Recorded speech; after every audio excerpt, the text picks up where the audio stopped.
Hi. So I was just looking through my senior portfolio, which is all of the writings that we did in high school. And there's a bunch of different sections for all of them. And it's really, really long.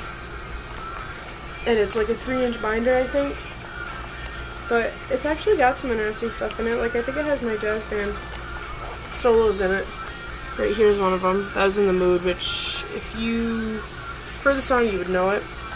And then just pictures like from South Carolina and stuff. I have a lot of those. And a few random other things, but mostly from South Carolina because it was for interests or whatever, and I liked photography. So, but when I was looking through it, I found this story that I wrote in junior lit, my 11th grade year. Yes, because that would be junior lit. And I laughed at it. I don't know. It's kind of G-rated and like written kind of corny because it was for school, and obviously you're not going to be able to write really dirty things for school. But my junior lit teacher loved me, and I remember on the last day of school, I sang "Don't If You Think I'm Sexy," maybe, I think is what I sang to her. Which actually there's an incident about that in soccer as well. Yeah, but anyway, I figured I would read you the story because it's a really good story in my opinion and my teacher's opinion. Alright, here goes. Cinderella awoke to a loud thud. She rolled over, grumbling rather loudly, and opened her eyes. Surprised, she made a half-screaming noise. Sitting on her bedside were 3 of the 7 dwarfs, Dopey, Grumpy, and Sneezy. They were supposed to be cleaning the house before her mother came home. She asked what they were doing, only to be answered by a loud achoo, followed by a quiet, monotone grumbling. Seeing that no one was going to answer her, she got up and slipped her robe on. Starting down the stairs, she smelled something burning. This was accompanied by screaming, "I'm not lying!" and another loud thud. She ran down the stairs to find Pinocchio in the oven and Peter Pan turning the knob higher and higher. Horrified, Cinderella ran over, pulled Pinocchio out of the oven, and poured cold water over him. She almost felt sorry for him. He looked so helpless. Sitting there soaking wet, his nose considerably longer than the night before. "He stole my tights," Peter Pan yelled. "I did not," Pinocchio screamed back, his nose growing longer. Peter Pan lunged for Pinocchio again. Cinderella jumped in just in time. "Pinocchio, where did you hide Peter's tights?" she said sternly. He lifted one leg, revealing the leg of a green pair of tights, obviously larger than most of his body. Peter Pan screamed, "See? I told you so!" "Why did you do it?" Cinderella said, still calm. "They feel nice," Pinocchio said quietly, almost in a whisper. "You're sick!" Peter Pan yelled, running for Pinocchio again. Cinderella unplugged the oven and walked upstairs. She was trying to figure out a way to get the 3 dwarfs to start cleaning again. When she walked in the room, the dwarfs were still sitting on the bed.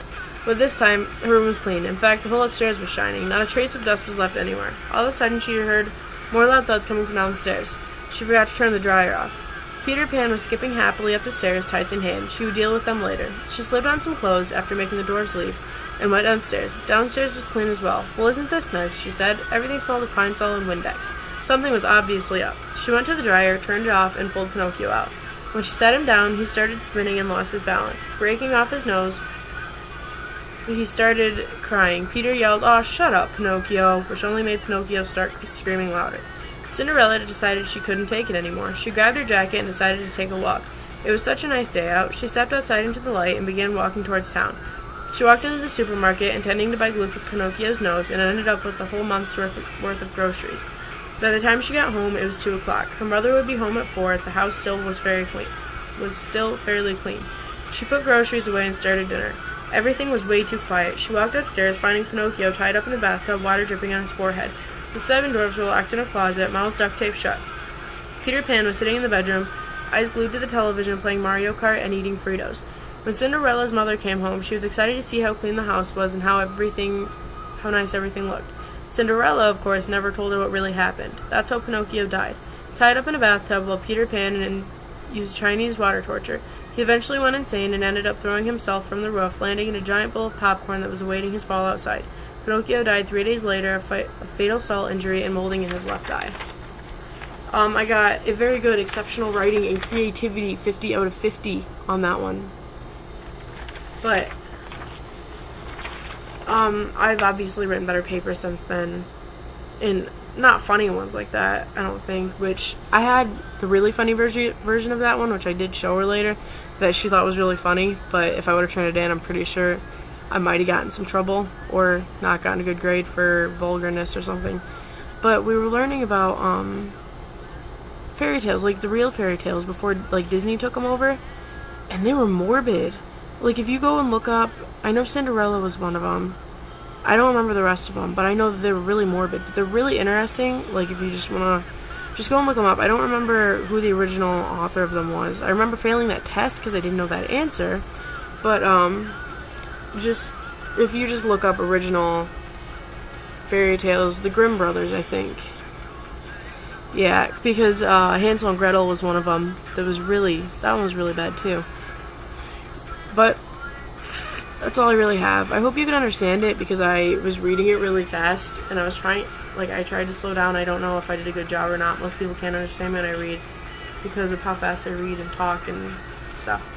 But if you didn't, I'm going to post a link over there and you're going to be able to, I'm going to post a link over there and you're going to be able to read it if you want. It's my DeviantArt link, so there's also photography and stuff in there. You're gonna have to search for it. Maybe, I don't know, whatever. Yeah, that's all I really have though. So I hope you guys have a good night. Bye.